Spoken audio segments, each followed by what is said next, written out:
Hello dears, welcome back to Xylem learning. Shweta miss ആണ്. So അടിപൊളിയായിട്ട് നമുക്ക് എക്സാമിന് ഇമ്പോർട്ടന്റ് ആയിട്ടുള്ള ഒരു ക്വസ്റ്റ്യൻ നമുക്ക് പഠിക്കാം. ഒരു ക്വസ്റ്റ്യൻ അല്ല, 3 ഇമ്പോർട്ടന്റ് ക്വസ്റ്റ്യൻ ആയിട്ട് എന്തായാലും നിങ്ങൾക്ക് എക്സാമിന് വരാൻ പോകുന്ന ഒരു ചോദ്യമാണ്. അപ്പൊ എന്താണ് നമ്മുടെ ചോദ്യം നോക്കാം അല്ലെ.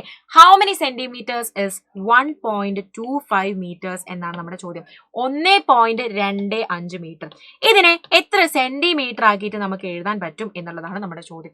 അപ്പൊ എന്ത് ചെയ്താൽ മതിയിടാ, നമ്മൾ ഇതിനെ ആദ്യം ഫ്രാക്ഷണൽ ഫോമിലേക്ക് അഥവാ ഭിന്ന രൂപമായിട്ട് നമ്മൾ ഇതിനെ മാറ്റാം. 1.25/100 മീറ്റർ എന്ന് നമുക്കിതിനെ മാറ്റി എഴുതാൻ വേണ്ടി സാധിക്കും അല്ലെ. അതായത് ഇവിടെ 1 മീറ്ററും ഇതിന് 25 സെന്റിമീറ്ററുമാണ് എന്ന് നമുക്ക് പറയാൻ പറ്റും. 1 മീറ്റർ എന്ന് പറയുന്നത് 100 സെന്റിമീറ്റർ ആണ്, അഥവാ 100 സെന്റിമീറ്റർ ആണ്. അപ്പൊ ഇതിന് ടോട്ടൽ എത്ര വരൂടാ? 100 സെന്റിമീറ്ററും 25 സെന്റിമീറ്ററും കൂടെ ആഡ് ചെയ്താൽ മതി. നമ്മുടെ ആൻസർ 125 സെന്റിമീറ്റർ എന്ന ആൻസർ കിട്ടും. സെറ്റ് അല്ലേ?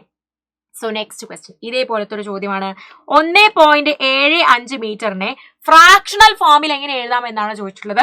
നേരത്തെ ചെയ്ത അതേ രീതിയിൽ 1.75/100 മീറ്റർ എന്ന് എഴുതാം. ഇതിനെ സെന്റിമീറ്ററിലേക്ക് മാത്രമാക്കി പറയുകയാണെങ്കിൽ, അഥവാ മീറ്ററിലും സെന്റിമീറ്ററിലും ചോദിക്കുകയാണെങ്കിൽ എന്ത് ചെയ്യണം? 1 മീറ്റർ എന്നും 75 സെന്റിമീറ്റർ എന്നും ഇതിനെ മാറ്റി പറയാം.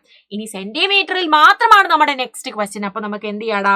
100 സെന്റിമീറ്റർ പ്ലസ് 75 സെന്റിമീറ്റർ എന്ന് എഴുതാം. That is equal to 175 centimetre എന്ന് നമുക്ക് മാറ്റി എഴുതാം അല്ലെ. ഇനി നമ്മുടെ അടുത്ത ചോദ്യം എന്ന് പറയുന്നത് 0.38 മീറ്ററിനെ ഫ്രാക്ഷണൽ ഫോമിലേക്ക് ആക്കാൻ വേണ്ടിയിട്ടാണ്. അതായത് 38/100 മീറ്റർ എന്ന് നമുക്കിതിനെ മാറ്റി എഴുതാം.